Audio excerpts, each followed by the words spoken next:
Shalom. Nós estamos entrando na Parashá Re'eh e aqui, ainda no capítulo 11, indo para o final do capítulo 11 de Deuteronômio, o que nós encontramos? Vamos dar uma lidinha. Veja o que diz. Olha, eu coloco hoje diante de vocês a bênção e a maldição. A bênção, se escutarem os mandamentos do Eterno, vosso Deus, que hoje lhes ordeno, e a maldição, se não escutarem os mandamentos do Eterno, vosso Deus, e se desviarem do caminho que hoje lhes ordeno. Bom, há uma informação de que, de fato, os israelitas, quando entrassem à terra, eles deveriam ter uma atitude severa. Qual é a atitude severa? Uma atitude assertiva. Eles deveriam destruir o nome da cidade, se porventura havia um nome naquelas cidades que lembravam uma idolatria. Eles deveriam, no caso, mudar o nome daquela cidade. Eles deveriam destruir todas as formas de culto daquelas cidades na terra de Canaã, que foi a porção que o Eterno deu a eles. E o que seria? Basta você lembrar Asherá, que é a árvore que tinha um ídolo junto. Você tem as colunas, templos, você tem altares. Tudo isso que era de idolatria precisava ser destruído, para que você vai começar um caminho com o Eterno, abraçado aquilo que te leva a divergir do Eterno. Não tem como. Então a ideia principal é você começar um lugar com a bênção de Deus e prosseguir, tirando do teu caminho aquelas coisas que iriam porventura corromper o teu caminho. É roubar de você o entendimento de quem é o Eterno. O Eterno, num ato de amor, ele entrega a Torá ao povo dele, a este mundo, e ele quer o quê? O Eterno, portanto, ele escolhe ser Deus de uma única nação? Não.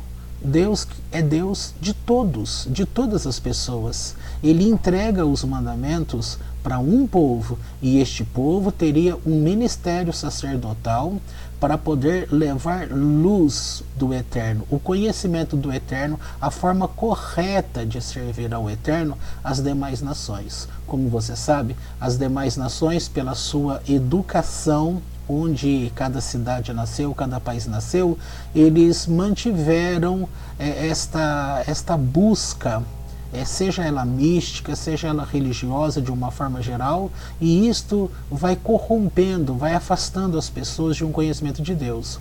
Aos judeus, ao povo hebreu, isso não era permitido. Eles deveriam manter aquele chamado que o Eterno trouxe a eles. O Eterno se revelou a eles.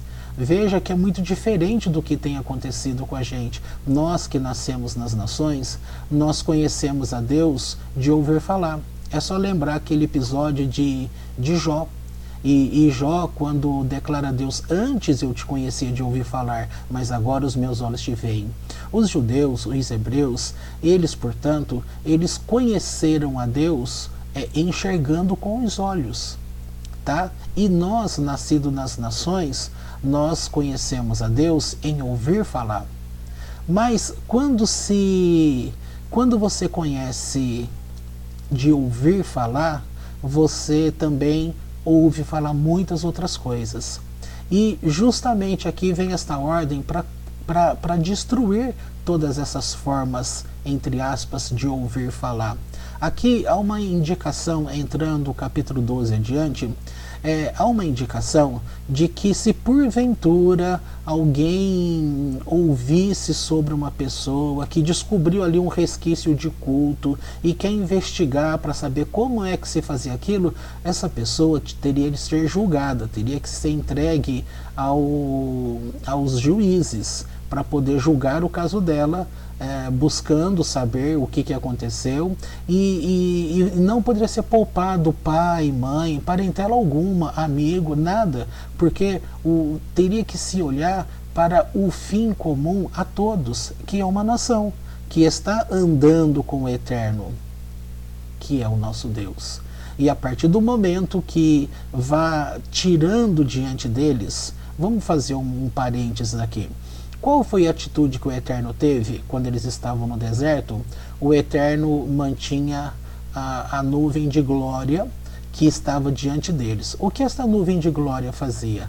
Ela afastava, afugentava, ela destruía todo tipo de cobras, serpentes e escorpiões. Este povo, ao andar pelo caminho, nada nesse sentido tirava a atenção deles. Não havia mortes neste sentido, não havia essa preocupação.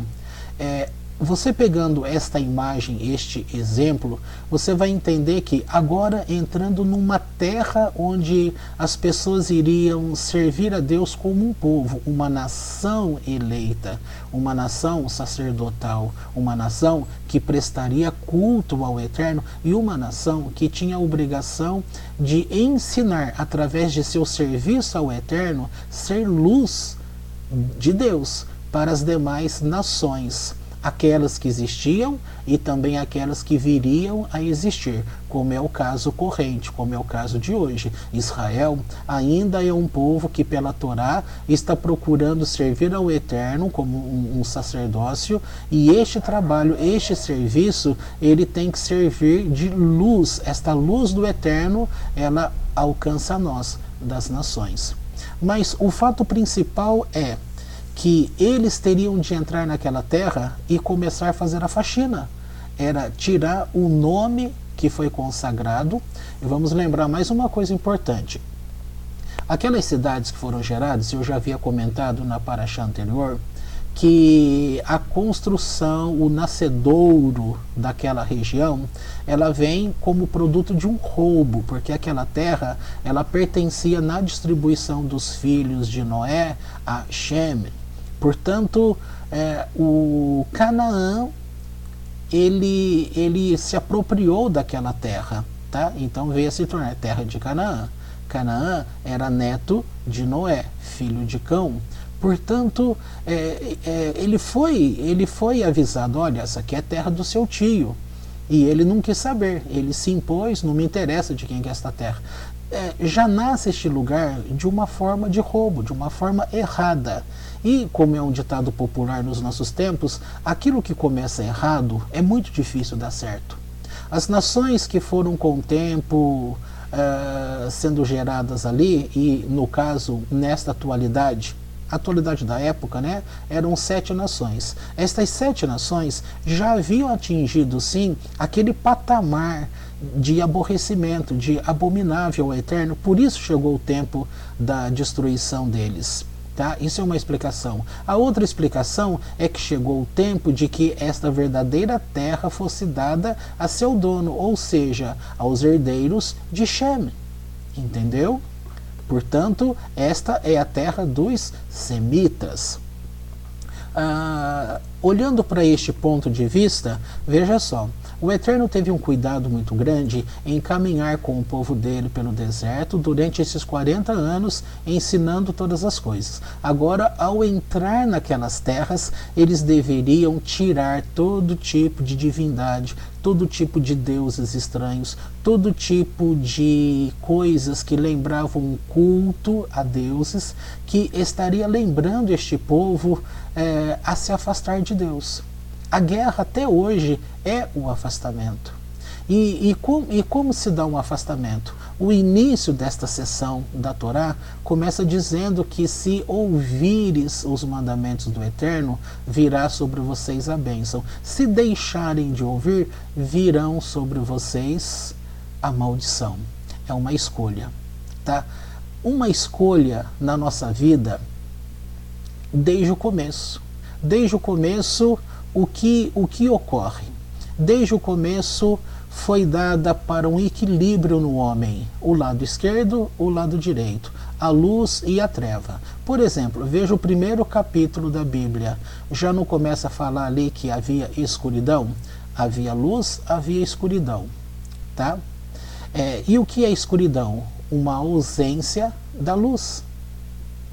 Você tem, na descrição dos produtos, você tem algo a fazer, porque ele também não é dado completo. Um caminho para você, ele também não é te dado completo. O caminho é mostrado a você e você tem a tua missão. Você a cada instante vai estar escolhendo. E você vai ter maior probabilidade em escolher um bom caminho quando você anda com os olhos voltados para os preceitos que o eterno teu Deus deu a você. Aquilo que está dentro do teu coração, aquilo que está dado como um direcionamento, vai ficar mais fácil acertar. Aquela ideia de um caminho que é todo maravilhoso, todo mundo quer o caminho mais fácil, mas é dito pelas experiências que o caminho mais difícil é aquele que deve ser a verdade. Veja o comentário da Torá já na sua primeira página. Deixa eu colocar o texto, eu vou ler para você. Olha o comentário da Torá.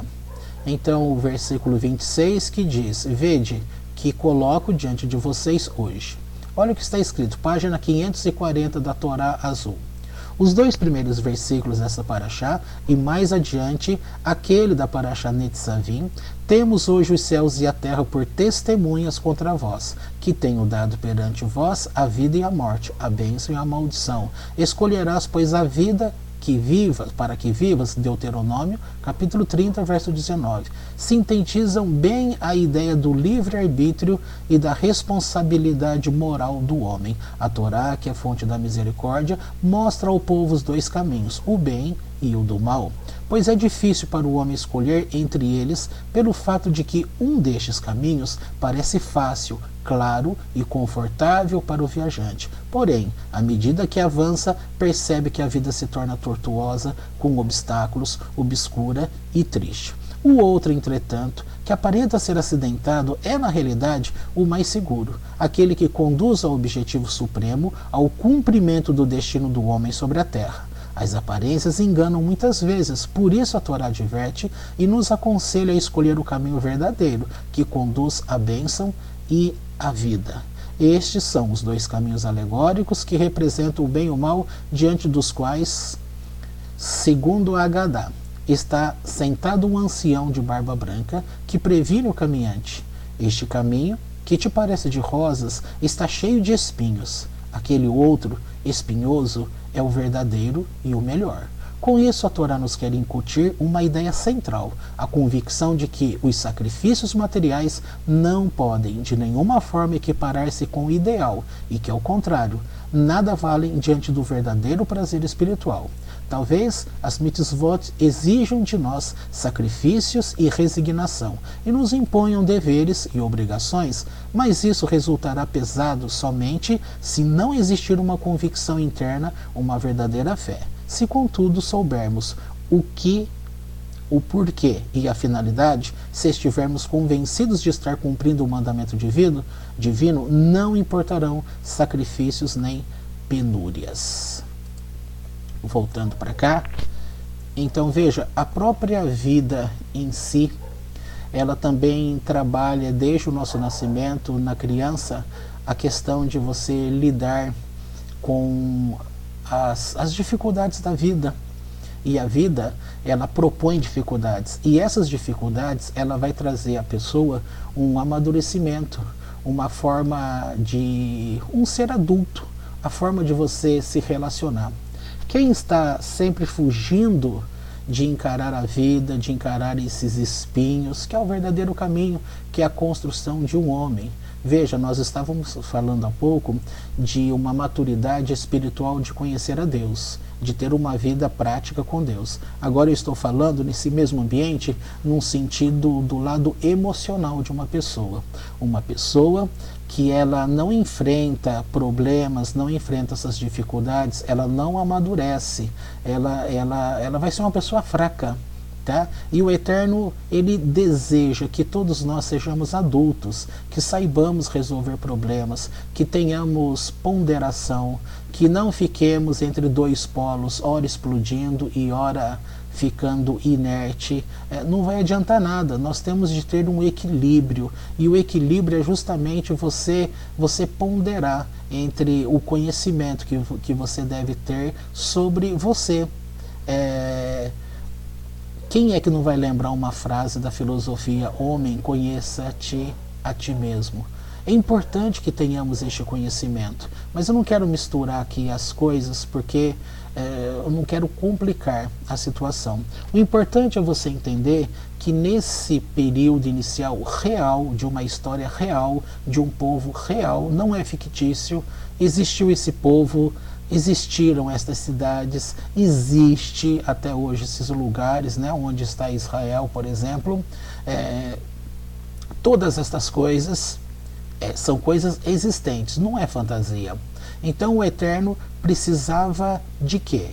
Que um povo fizesse uma escolha segura e olhasse para ele e firmasse um pacto com ele e fizesse um pacto em que tudo que poderia tirar a luz do Eterno, ou seja, ocasionar trevas, dificuldades, podridões, rebaixamento a estas pessoas em todos os níveis, eles deveriam evitar.